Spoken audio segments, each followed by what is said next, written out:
Hey guys, today we're going to be looking at the most common mistakes in pharmacy. Being a pharmacist myself, I noticed many simple mistakes that can be easily avoided in practice. Pharmacy being a very busy environment involving a lot of multitasking, it's easy to make mistakes. And I think the best way to prevent these mistakes from happening is by being aware of how they can happen in the first place. I've read many disciplinary decisions that were done involving pharmacists, and I noticed that these things can happen to any of us if we're not careful. So the number one mistake that we're going to talk about here is not checking the DIN when counting medications. So in case, for those of you who don't know, the DIN is a drug identification number. That's what we call it in Canada. In the States, it's called NDC. So it's a code that's associated to every individual pharmaceutical product and which is used to identify it. So when we're filling a medication, we should always be relying on the DIN and not what's written on the drug label, just because there are so many different formats and strengths for every drug, so it's easier to make mistakes if we're only referring on the drug label. For example, here I have a couple examples of different drug formats, so you can see how easy it is to mix these up. That's why it's always important to validate by checking the DIN and not the drug label when counting a medication. The next mistake I want to bring up is misreading the prescribed medication, so entering the wrong medication in the software.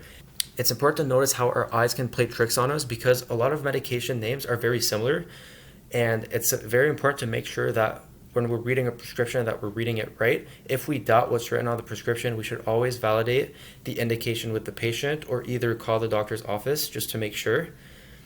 So as you can see here, these are a couple examples that I want to show you of medication names that are very similar. And I've actually seen a couple examples where the pharmacist actually mistook what's written on the prescription and gave the wrong medication to the patient.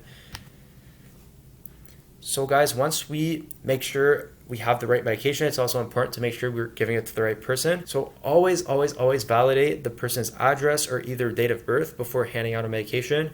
I was actually reading the other day a disciplinary decision made against a pharmacist that served a drug to a patient who had a very similar name to the actual patient to who it was prescribed to. So before entering a patient file, we should always double check with the secondary information such as date of birth or address. And also before handing out a medication to a patient, we always want to do that as well.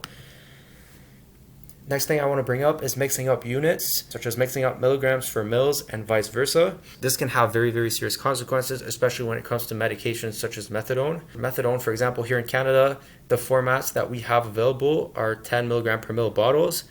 So if on the prescription it says 40 milligrams once a day, it's going to be 4 mils that we're going to give. So if by mistake we misread the prescription and we give 40 mils instead of 40 milligrams, we're going to be giving the patient 10 times the prescribed dose, which can actually be fatal. I just want to remind you guys, when we fill methadone, it's a very small portion of the bottle that's going to actually be methadone. The rest we fill with juice.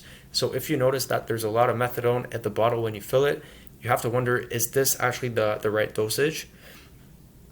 So I want to dedicate a slide just for methotrexate simply because I've read through many disciplinary decisions involving pharmacists, and the most common situation by far I've seen happen is methotrexate being served once a day instead of once a week.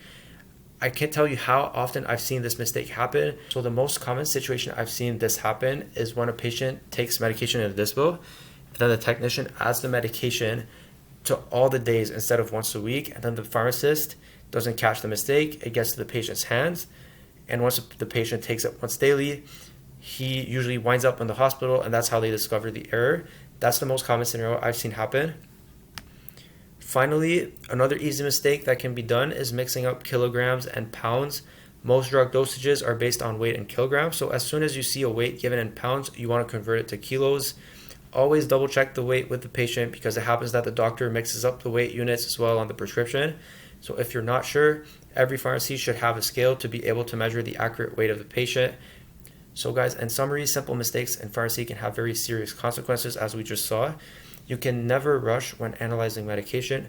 I know it's a very demanding job and customers can be impatient, but you just have to inform them that it takes time to analyze prescriptions and files and that they should come back later if they don't want to wait.